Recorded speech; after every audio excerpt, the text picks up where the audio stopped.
bendahara instansi pemerintah gitu ya, yang ingin melakukan transaksi pembelian barang lebih mudah melalui TPM apa SIPP. SIPP karena ternyata tarifnya jauh lebih rendah ya. dan Betul. pajak.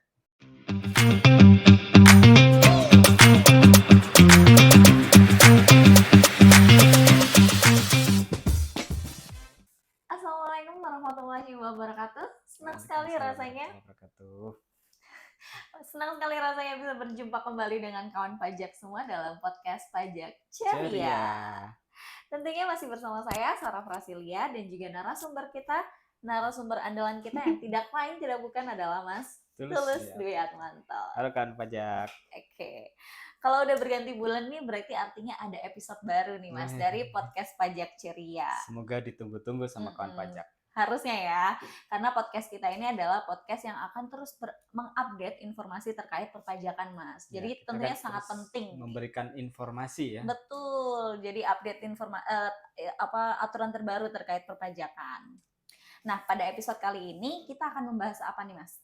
Membahas tentang PPh pasal 22. PPh pasal 22 kawan pajak. Apa aja yang akan kita bahas?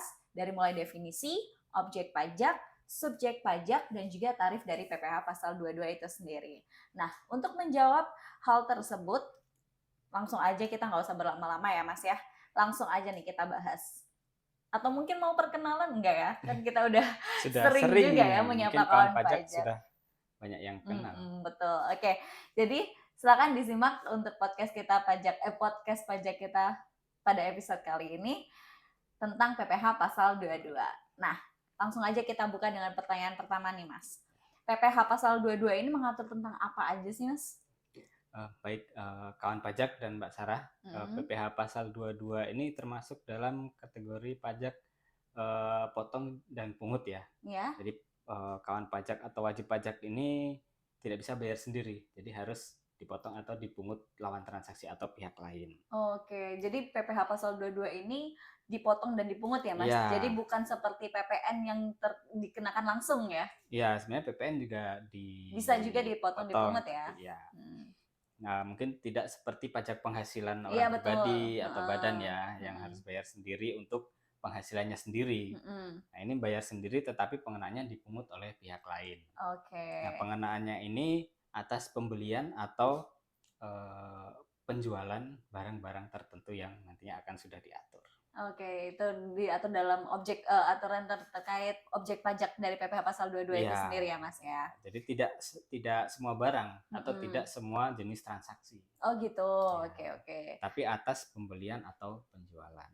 Oke. Nah, sifatnya dari PPh pasal 22 itu sendiri final dan tidak final ya. Bagaimana tuh Mas maksudnya? Ya, jadi untuk PPh pasal 22 ini ada jenis transaksi yang dikenakan final, ada juga yang dikenakannya secara tidak final. Tidak final. Okay. Kalau yang tidak final ini pemungutan atau pemotongannya ini akan menjadi kredit pajak bagi yang dipotong atau dipungut, yang nantinya bisa dikreditkan di SPT tahunan. Oh, di PPh pajak penghasilannya SPT, ya? PPh orang pribadi maupun badan.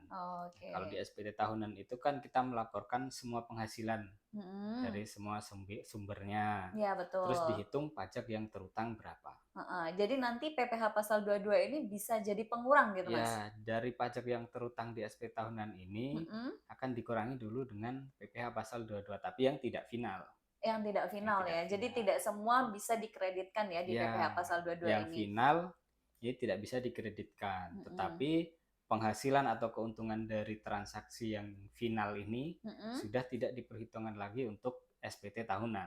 Oh, jadi tidak dimasukkan dalam tambahan penghasilan seperti itu. Dilaporkan sebagai penghasilan, tetapi tidak akan dikenakan pajak lagi. Oh, gitu. Karena pengenaan PPh pasal 22-nya sudah final. Final, oke. Baik. Jadi itu tadi ya kawan pajak bahwa penghasilan bahwa PPh pasal 22 ini ada yang bersifat final dan juga tidak final. Oke. Nah, kalau yang sering saya tahu nih Mas nih PPh pasal 22 ini terkait dengan transaksi yang dilakukan dengan bendahara instansi pemerintah. Nah, jadi masih ada nggak kira-kira pengenaan selain transaksi dengan bendahara pemerintah? Ya, mungkin kita atau kawan pajak familiarnya dipotong atau dipungut PPh pasal 22 itu kalau ada transaksi dengan instansi pemerintah ya. Betul. Jadi instansi pemerintah atau bendaharanya melakukan pembelian barang. Nah, itu akan dipotong PPh pasal 22. Tapi sebenarnya bukan hanya itu, Mbak Sarah. Oh iya. Masih ada beberapa jenis transaksi lainnya yang dikenakan PPh pasal 22. Tapi khususnya untuk kawan pajak di wilayah kerja KPP Bantaeng itu sendiri, Mas, yang saya tahu memang banyak sekali yang pengenaan PPh pasal 22-nya itu karena transaksi dengan instansi ya, pemerintah iya. ya, Mas ya. Tapi ternyata masih banyak lagi selain ada beberapa lagi. Ada beberapa lagi transaksi lainnya yang juga dikenakan PPh pasal 22 selain transaksi dengan instansi pemerintah. Wilayah kerja kita ada juga Ada juga ya, Mas ya. Oke, mungkin nanti detailnya kita bahas lagi ya, Mas ya. Jadi itu tadi ya, nggak cuma dengan instansi pemerintah aja ya, ada lagi. Nah, apalagi tuh Mas kira-kira yang menjadi objek pemungutannya selain transaksi yang dengan instansi bendahara pemerintah? Ya, selain dengan transaksi instansi pemerintah, ini ada lagi ya. Jadi yang jelas kegiatan impor barang, lalu ekspor untuk komoditas tertentu, lalu yang tadi sudah disebutkan ya, pembayaran atas pengadaan barang oleh instansi pemerintah, lalu ada transaksi pengadaan barang dan atau jasa melalui sistem informasi pengadaan pemerintah. Ini masih ada kaitannya dengan itu ya, Mas? Salah satunya e-katalog. Nah, lalu ada lagi pembayaran atas pembelian dan atau penjualan barang tertentu oleh pihak tertentu atau industri atau badan usaha tertentu. Lalu yang masih update ini yang terakhir transaksi perdagangan aset kripto atau aset digital. Oh, ini yang lagi marak ya, Mas ya, yang lagi rame nih. Jadi tadi ya ternyata pengenaan PPh pasal 22 itu nggak cuma dengan instansi pemerintah, tapi ternyata ada ekspor impor. Ada juga yang tadi transaksi sistem informasi pengadaan itu ya, Mas ya, yang dilakukan oleh pemerintah. Kemudian juga ada pembelian barang jasa tertentu ya, pembelian barang tertentu, dan juga yang terakhir ada kripto, aset kripto. Oke, kita bahas lagi lebih detail nih Mas ya, terkait objek dari PPh pasal 22 ini. Ternyata masih banyak. Nah, mungkin yang pertama kita bahas terkait ekspor dan impor ini sendiri, Mas. Siapa sih pemungut dari PPh pasal 22 terkait ekspor impor ini? Nah, untuk jenis kegiatan atau transaksi ekspor impor, ini pemungutnya adalah Bank Devisa dan atau DCBC, Bea Cukai. Oh, Direktorat Jenderal Bea Cukai. Ya, karena untuk ekspor impor ini kan harus melewati Bea Cukai. Bea Cukai, betul. Salah satunya DCBC sebagai pemungutnya. Oh iya. Nah, berapa nih Mas tarifnya? Untuk tarif impor, ini ada beberapa ketentuan ya. Jadi ada barang tertentu ini dikenakan 10%, terus ada barang tertentu lainnya ini 7,5%, terus ada lagi yang menggunakan API, angka pengenal impor, ini tarifnya 2,5%. Sedangkan barang lainnya yang tidak menggunakan API ini 7,5%. Tapi untuk khusus untuk impor kedelai, gandum, tepung terigu ini 0,5%. Lebih sedikit ya kalau terkait dengan itu tadi ya, gandum dan lain sebagainya itu. Tapi maksimal tarifnya itu tadi ya 10% ya? Tertinggi untuk barang tertentu ini 10%. 10%, paling rendah 0,5%. Paling rendah 0,5%. Kemudian yang paling tinggi tarifnya sebesar 10%. Itu terkait impor. Nah, kalau tadi impor, sekarang kita bicara ekspor, Mas. Seperti apa? Nah, untuk ekspor pemungutnya masih sama ya, tadi sudah disebutkan. Nah, ini khusus untuk komoditas tambang batu bara, mineral logam dan mineral bukan logam sesuai dengan ada ketentuannya. Jadi hanya khusus untuk beberapa barang saja untuk ekspor ini. Oh, enggak semua dikenakan ya? Iya. Oke. Untuk tarifnya sebesar 1,5%. 1,5% lebih rendah ya kalau terkait ekspor. Nah, dan untuk ekspor dan impor ini sifat pemungutannya tidak final. Oh, tidak final. Berarti artinya bisa dikreditkan? Bisa dikreditkan. Oke. Jadi kalau misalnya terkait ekspor impor nih ternyata kawan pajak itu nantinya bisa dikreditkan karena bersifat tidak final gitu. Tapi kalau tadi ya tarifnya sebesar 1,5% untuk ekspor. Untuk ekspor. Nah, Oke, selanjutnya nih Mas, tadi kita udah bahas ekspor impor, berarti selanjutnya adalah pembelian barang oleh instansi pemerintah menggunakan sistem informasi pengadaan pemerintah. Itu seperti apa pengenaannya Mas? Coba boleh Ya, dijelaskan? untuk transaksi dengan sistem informasi pengadaan pemerintah atau SIPP, Mm-mm. nah ini dipotong atau dipungut PPh pasal 22 sebesar 0,5%. 0,5% ya. 0,5% ya. Tapi untuk yang tidak menggunakan sistem informasi, Mm-mm. ini masih seperti yang sebelumnya ya, tarifnya 1,5%. 1,5%. Ya, 1,5% dan sifatnya tidak final. Oh, jadi sebenarnya kalau menggunakan apa maaf tadi I API apa SIPP, sistem SIPE informasi. sistem informasi ini sebenarnya tarifnya lebih rendah ya Mas ya? Ya, Eh, tarifnya hanya 0,5%. 0,5%. Tapi untuk saat ini masih belum banyak juga ya instansi pemerintah yang belanja di SIP ini tadi ya Iya, Mas ya. SIPP. Hmm. Karena mungkin ini ya, keterbatasan penyedianya juga ya. Karena belum Tapi banyak ya, ya. tapi diharapkan untuk kedepannya kan semuanya sudah bisa serba digital. Jadi kita sudah Betul. harus selangkah ini, harus mengatur Heeh. duluan nih, sudah diatur Oh gitu iya ya. betul. Jadi kita memfasilitasi dulu gitu Iya, ya. Jadi nanti pas pada saat ternyata sudah rame misalkan menggunakan mungkin nanti sudah diwajibkan, mm-mm, nah kita sudah sudah ada punya nih ya, dan aturannya sudah tarifnya lebih kecil supaya mendorong untuk melakukan transaksi melalui betul. digital. Iya ya benar-benar karena apalagi sekarang semua serba digital ya. Iya, Dan ternyata tarifnya tuh jauh lebih murah, lebih jauh rendah lebih karena kalau rendah. SIPP ini 0,5%. Sedangkan kalau dikenakan langsung itu kalau di luar SIPP itu 1,5% ya 1,5 Mas dan ya. ada perbedaannya lagi. Apa itu Mas Jadi untuk perbedaannya? pengadaan yang menggunakan sistem informasi ini, Mm-mm. pemotong atau pemungutnya itu pihak lain. Pihak lain. Iya, jadi penyelenggara perdagangan melalui saluran elektronik Oh, PPMSE. Jadi marketplace-nya atau oh toko, ya marketplace-nya marketplace gitu ya. pengadaan, khusus pengadaan ya, marketplace Mm-mm. pengadaan sebagai pemotong atau pemungut pajak.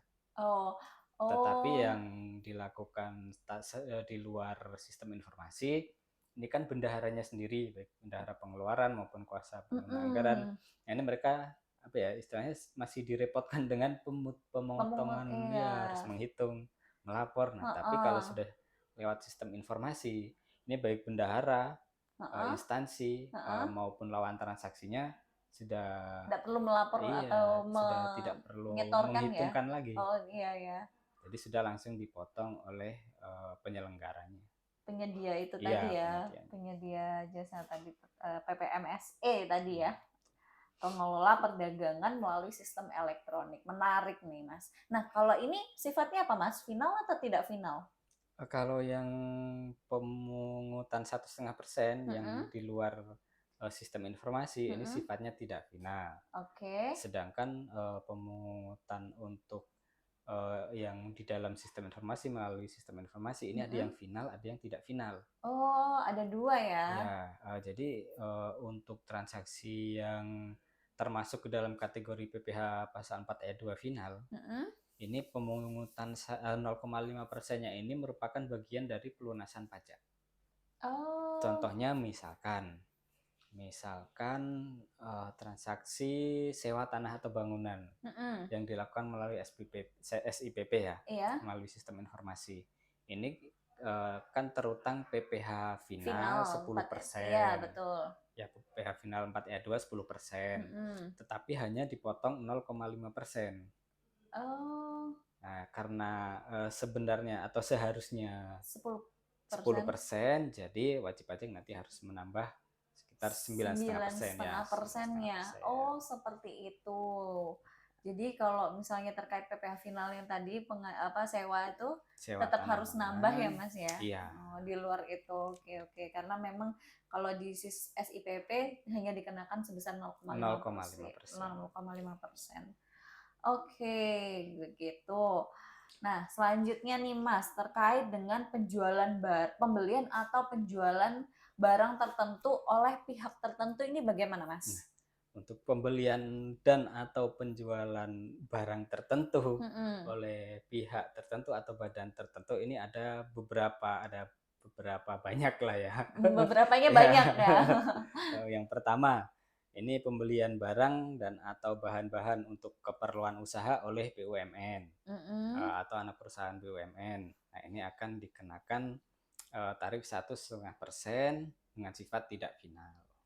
Oke. Selanjutnya penjualan hasil produksi oleh bidang usaha tertentu atau industri tertentu. Nah, ini untuk industri baja, ini tarifnya 0,3%. Kalau untuk baja 0,3%. Oke. Untuk industri kendaraan bermotor beroda 2 atau lebih tapi tidak termasuk alat berat, ini tarifnya 0,45%. 0,45%. Ya, lalu untuk industri semen, ini tarifnya 0,25%. Oke. Selanjutnya untuk industri kertas, ini 0,1%. Oke. Selanjutnya untuk jenis industri obat, ini 0,3%. Dan sifatnya tidak final. Semua itu tidak final? Ya. Oke. Lanjutnya ada lagi untuk penjualan kendaraan bermotor dalam negeri oleh agen tunggal pemegang merek atau ATPM atau agen pemegang merek untuk impor industri kendaraan bermotor, tapi tidak termasuk alat berat ini ya, kendaraan bermotor. Nah, ini tarifnya 0,45%. Oke. Ini sifatnya juga tidak final. Sama ya, tidak final sifatnya. Ya. Kemudian? Selanjutnya penjualan bahan bakar minyak, bahan bakar gas, dan pelumas oleh produsen atau importir. Nah, ini untuk pemungutan PPh pasal 22-nya tarifnya 0,25% apabila penjualannya untuk SPBU Pertamina. 0,25% dan 0,3% apabila penjualannya untuk SPBU bukan Pertamina atau pihak selain SPBU. Ini termasuk yang ini nggak Mas? Apa yang di jalan-jalan itu biasanya Pertamini? Enggak ya? Iya, itu masuknya SPBU bukan Pertamina. Bukan Pertamina. Oke. Oke, lanjut Mas. Oke. Nah, selanjutnya ada yang untuk bahan bakar minyak, gas, dan pelumas ini ada yang final, ada yang tidak final. Oh gitu. Ya, jadi untuk bahan bakar minyak dan gas yang dijual kepada penyalur atau agen, ini sifatnya final. Oke. Jadi khusus penyalur atau agen. Tapi untuk selain itu sifatnya tidak final. Tidak final. Ya. Lalu untuk bahan bakar gas dan pelumas tadi dipungut sebesar 0,3%. 0,3%. Ada lagi Mas? Ada lagi nih. Masih banyak ternyata. Oke, lanjut Mas. Selanjutnya adalah pembelian bahan-bahan berupa hasil kehutanan, perkebunan, pertanian, peternakan, dan perikanan yang belum melalui proses. Ini dari apa ya, yang diambil langsung ya istilahnya, yang masih fresh dari petani. Tangan pertama gitu ya? Ya, tangan pertama. Tapi untuk yang pembeliannya yang dilakukan oleh industri manufaktur atau badan usaha industri atau eksportir, ini dipungut dengan tarif 0,25%. Oh, 0,25%. Dan sifatnya tidak final. Oke. Lebih kecil ya biasanya. Ya, Oke. masih ada lagi nih, apalagi Mas? Masih banyak nih ternyata ya. Atas penjualan emas batangan. Emas batangan juga ya. Ini oleh badan usaha yang melakukan penjualan. Ini dipungut 0,45%. Apakah Antam termasuk di dalam ya Mas? Iya. Antam juga termasuk Antam di dalam termasuk ya? badan usaha ya. Iya. Badan usaha yang melakukan penjualan emas batangan. Ini dipungutnya 0,45%. Oke. Sifatnya tidak final. Sifatnya tidak final. Lalu yang terakhir atas penjualan atau pembelian ini adalah penjualan barang yang tergolong sangat mewah. Apa nih Mas? Sangat mewah ini banyak ya? Hanya ada 2 tarif, 1% dan 5%. 1% Yang dan 1% ini untuk rumah beserta tanahnya dengan harga jual atau nilai pengalihannya di atas 30 miliar. Oke, di atas 30 Ya, miliar, atau di luas 30 miliar ya. bangunan lebih dari 400 meter persegi. Ini memang tergolong aset mewah ya. Ya, lalu ada lagi apartemen, kondominium, dan sejenisnya dengan harga jual atau pengalihannya juga di atas 30 miliar atau luas lebih dari 150 meter persegi. Oke. Nah, untuk barang mewah yang terkena tarif 5%, ini itu apa saja untuk itu, Mas? Jenis barang pesawat terbang pribadi dan helikopter pribadi. Wah, oke. Lalu kapal pesiar, yacht, dan sejenisnya. Lalu kendaraan bermotor roda 4 dengan harga jual lebih dari 2 miliar atau kapasitas silindernya di atas 3000 cc. 3000 cc. Dan Moge ini, Mas ya. ini mobil. Oh, mobil. Tapi ada lagi motor ada lagi nih. motor, Ya, kendaraan bermotor roda 2 atau 3 yang harga jualnya di atas 300 juta dengan kapasitas silinder di atas 250 cc. Oh, ini moge-moge tadi ya, Mas ya? Ya, dan sifatnya tidak final. Tarifnya sebesar 5%. Ya. Oke. Jadi untuk barang mewah tadi tarifnya ada 2, 1% dan juga 5%. Banyak banget ya ternyata barang-barang atau jenis pembelian yang tergolong di dalam PPh Pasal 22. Tapi untuk pembelian dan atau penjualan barang tertentu ini mungkin tidak semua ya. Pertama barang mewah ini kan tidak semua tidak memang. semua Iya, kan. betul. Terus mungkin apa ya yang ada di kawan pajak ini mungkin biasanya emas nih. Emas, yang sering nih beli emas nih, Mas. Iya, kan untuk investasi toh. Betul. Nah, emas ini di situ ada pemotongan pajak. Nah, dan itu bisa dikreditkan di SPT tahunan. Oh iya, jadi kalau misalnya saya biasa koleksi, Mas. Yes. koleksi emas apa emas-mas? Koleksi emas-emas sih. Jadi kalau misalnya ada kan mungkin dari kita investasinya itu tadi kan dari pembelian emas batangan. Nah, itu ternyata bisa dikreditkan nanti ya di SPT tahunannya. Oke. Tadi tarifnya sebesar berapa, Mas? Maaf, 0,45%. 0,45%. Lumayan, iya. Bisa mengurangi pajak terutangnya ya. Di akhir tahun. Betul. Nah, mungkin terakhir nih, Mas, yang tadi yang terakhir terkait yang sedang viral mungkin aset kripto nih. Gimana nih, Mas, kalau aset kripto? Ya, jadi untuk aset kripto ini terkait pemotongan atau pemungutan PPh Pasal 22 ini hanya yang dilakukan melalui saluran elektronik juga.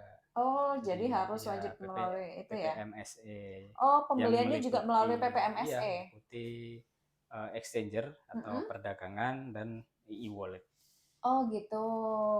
Jadi kalau yang di luar PPMSE bagaimana, Mas? Kalau di luar PPMSE ini akan dikenakan tarif karena aset kripto ini bukan mata uang ya, tapi dianggapnya sebagai aset barang. Nah, ini seperti tarif umum. Jadi kalau ada keuntungan nanti dari situ dikenakan pajak. Kalau ada kerugian ya tidak dikenakan pajak. Oh gitu. Tapi kalau misalnya, tapi sebenarnya lebih menguntungkan ketika kita bertransaksi lewat PPMSE atau seperti apa kalau untuk pembelian aset?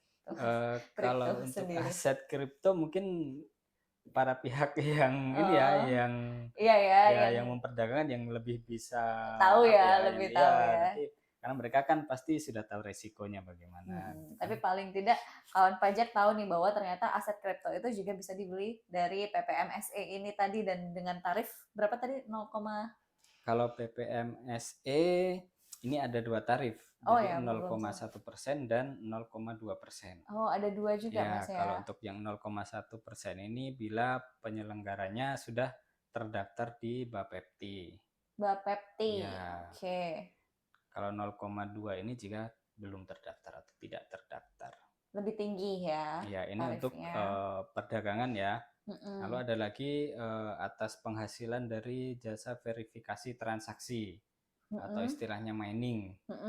Nah, ini dipotong 0,1%. 0,1%, oke. Dan pemungutan PPh Pasal 22 aset kripto ini sifatnya final. Oh, jadi tidak bisa dikreditkan kalau gitu ya? Tidak bisa dikreditkan dan atas penghasilannya sudah final. Dan tidak akan dikenakan pajak lagi. Oh gitu, oke, baik. Tapi ini hanya yang dipotong dipungut ini ya. Tapi kalau transaksinya di luar PPMS ya? Di luar yang dipotong dipungut ini itu dikenakan penghasilan tarif umum. Oke, baik.